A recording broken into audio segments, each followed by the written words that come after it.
পৃথিবীর বিভিন্ন দেশে বসবাসকারী বাংলাদেশি মুসলিম নাগরিক পুরুষ কিংবা মহিলা প্রায় সময় ফোন দিয়ে জানতে চান তিনি তার পার্টনারকে তালাক দিবেন, কিভাবে দিবেন।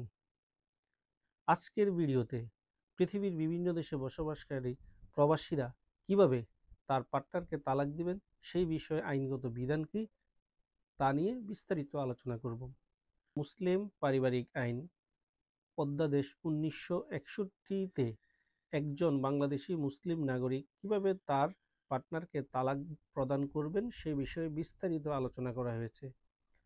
এই আইনের 1-2 ধারায় বলা হয়েছে এই আইনটি বাংলাদেশের সকল মুসলিম নাগরিকের জন্য প্রযোজ্য হবে।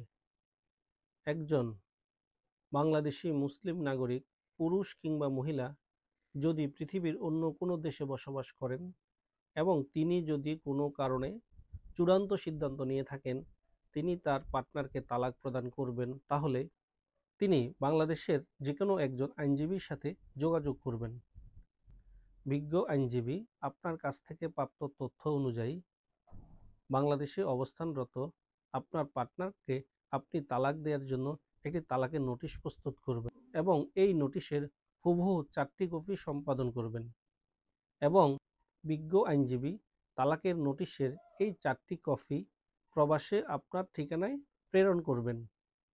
আপনি তালাকের নোটিশের এই 4টি কপি প্রাপ্ত হওয়ার পর প্রবাসে অবস্থানরত কমপক্ষে 2 জন ব্যক্তির সম্মুখে এই তালাকের নোটিশে স্বাক্ষর প্রদান করবেন এবং সাক্ষীর কলামে উপস্থিত সাক্ষীদের স্বাক্ষর নেবেন এবং তাদের নাম, ঠিকানা ও পাসপোর্ট নাম্বার লিখবেন।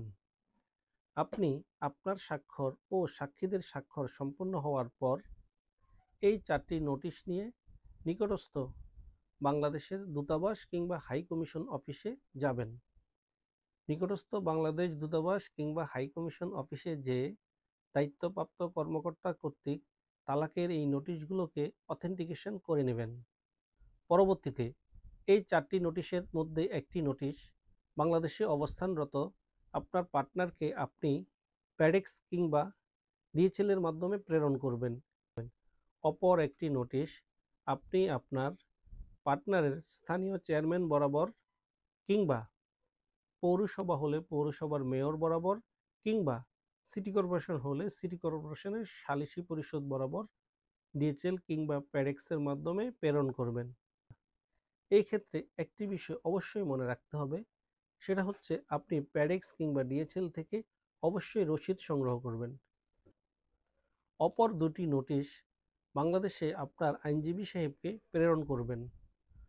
আপনার আইনজীবী উক্ত 2টি নোটিশ রিসিভ করার পর 2টি নোটিশ থেকে একটি নোটিশ আপনার পার্টনারকে বাংলাদেশের সরকারি ডাকযোগে রেজিস্ট্রি করে প্রেরণ করবেন এবং অপর একটি নোটিশ আপনার পার্টনারের স্থানীয় চেয়ারম্যান কিংবা মেয়র কিংবা সিটি কর্পোরেশন হলে সিটি কর্পোরেশন সালিসি বোর্ড বরাবর রেজিস্ট্রি ডাকযোগে প্রেরণ করবেন।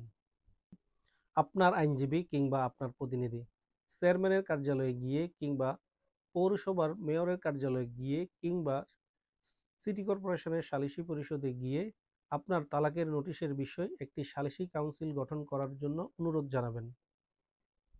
উক্ত সালিসি কাউন্সিল গঠন করার পর সালিসি কাউন্সিল 90 দিনের মধ্যে বিষয়টি নিষ্পত্তি করার চেষ্টা করবেন। সালিসি কাউন্সিল 90 দিনের মধ্যে আপনাদের দাম্পত্য জীবন পুনর্বহালের জন্য চেষ্টা করবেন এবং আপনি যদি 90 দিনের মধ্যে তালাকের নোটিশ প্রত্যাহার না করেন এবং আপনারা যদি 90 দিনের মধ্যে দাম্পত্য জীবন পুনর্বহালের না করেন তা সালিসি কাউন্সিল তালাক কার্যকরের জন্য চূড়ান্ত রায় প্রদান করবেন। পরবর্তীতে আপনি যখন বাংলাদেশে আসবেন নিকটস্থ একটি কাজী অফিসে গিয়ে তালাকের নোটিশের ডাক রসিদ এবং সালিসি কাউন্সিল থেকে প্রাপ্ত তালাকের রায়ের চূড়ান্ত কপি কাজী সাহেবকে প্রদান করবেন। কাজী সাহেব তালাকের ডাক রসিদ এবং সালিসি কাউন্সিল কর্তৃক প্রদানকৃত তালাকের রায়ের কপি প্রাপ্ত হয়ে তাহার তালাক রেজিস্টার বইতে আপনার তালাকটি রেজিস্ট্রি করবেন এবং উক্ত রেজিস্টারে আপনার স্বাক্ষর নেবেন এবং আপনাকে একটি তালাকের সার্টিফিকেট প্রদান করবেন। এই পদ্ধতিগুলো অবলম্বন করে আপনি প্রবাসে অবস্থান করেও বাংলাদেশে অবস্থানরত আপনার পার্টনারকে তালাক প্রদান করতে পারবেন। পদ্ধতি